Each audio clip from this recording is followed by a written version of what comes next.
I have been playtesting the alpha for Dark and Darker.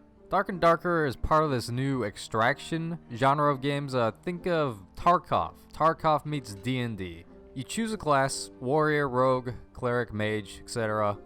You hop in a game, you kill monsters, you find loot, find enemy players, kill them, loot them, extract. Now, if you die before extracting, if you die before leaving the game, you lose everything. Everything on you and in your inventory. Also, the area slowly closes in, forcing people to fight one another. That's basically the game. News sites are saying it's a brutal game, it's unforgiving due to the possibility of playing the game for days with little to no progress. Then there's a possibility once you have the gear, you'll die with it on and you gotta, farm it up again. But I don't think that it's as hard as they say it is. That's why I'm gonna do a self-imposed challenge. So here's a couple things I didn't mention. The aesthetic of the game is it being dark.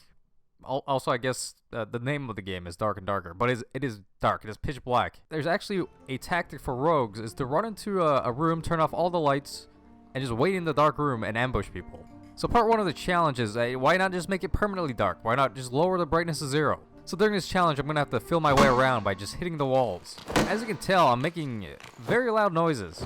Another thing to note is that sound, as you can tell, me being as loud as possible hitting the walls, plays a very big role within this game. Me hitting this wall is probably alerting every group in the surrounding rooms. They're just going to come in like a SWAT team and take me out pretty soon. They're probably just around the corner crouching down saying, what the hell is he doing? So that's going to be part 2 of the challenge, is turn off the in-game sound. The lobby music can stay, but all in-game sounds will be off. I forgot to mention that this game has in-game VoIP communication. It actually plays a big role if you're a coward. You can push the talk and say, hey, don't kill me, I'm a friendly. So yes, part 3 of the challenge is going to be to unbind the push the talk key, so there's no communication. Gear plays a huge role in this game. You're carried by it basically. If you're in all epics and legendaries, come on, you can just kill teams and squads of 3 all day long. The only thing that's going to stop you is probably a barbarian with a gray 2-handed axe from the vendor, making part 4 of the challenge to have no equipment on. A naked run. The final part of the challenge is I'm going to solo queue into a dungeon that allows groups of up to 3 to enter it, so I'll be running into parties. Just to prove how easy this game is, I'm going to play with the brightness at 0, turn off the in-game sound, no mic, and being naked. I'm going to still escape. I'm still going to do an extraction. So this is my first attempt. Just a couple things to note is that extraction portals or escape portals don't show up until about 4 to 5 minutes, so you can't just walk out this door and then exit. So they're going to show up later in the game. I actually spawned into a very bad location. There are high-level archers in the center that shoot at you, and there are these zombies that throw poison gas that actually follows you around. But I guess it's kind of okay for what I'm doing. I'm just going to wait until the zone shrinks in on me. I don't know if you can see here, but there's this white line. It's going to get smaller and smaller, and the danger zones is outside of the white line, so I'm in a good location for now. The PvE in this game is very slow paced, so even being unarmed, I'm able to kill monsters, and most mobs drop something. As you can see here, the zombie dropped cloth pants. I'm going to put it on, I'm going to drop my other clothes. So I'm just going to sit here, I'm going to just turn off the light, I'm just going to wait. So the circle's getting smaller, and I have to move somewhere else or I'm going to be within the danger zone, the darkness as they call it. You constantly take damage, this red area over here. So I noticed while looking out, I spot a player. He's a warrior with a spear. There's no way I'm going to win that fight.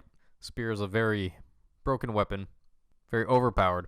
I'm going to go find a different way to leave here. And then there's a team over here of a mage and a warrior. There might be a third player. So I just stealth at the door. They throw a fire pot at me and miss, and they kind of just stare at me, but they don't see me. I'm stealth. I'm a rogue. And then I have to make a decision whether to run or not. So I just haul ass straight down the hall. They could be chasing me. I don't know. I can't hear any footsteps. I can't hear anything. I can barely see anything. I head into the library here, and I get a protection potion. The blue potions are protection potions.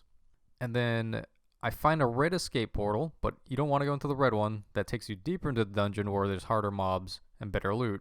I have no gear on. So what I'm looking for is a blue portal, and there it is. There's one just sitting there, and apparently there was a barbarian in front of it. He took a swing at me. I can't see anything. He swung and missed, and I just stole it from him. So that's it. That's the game. Nice try, Krunko.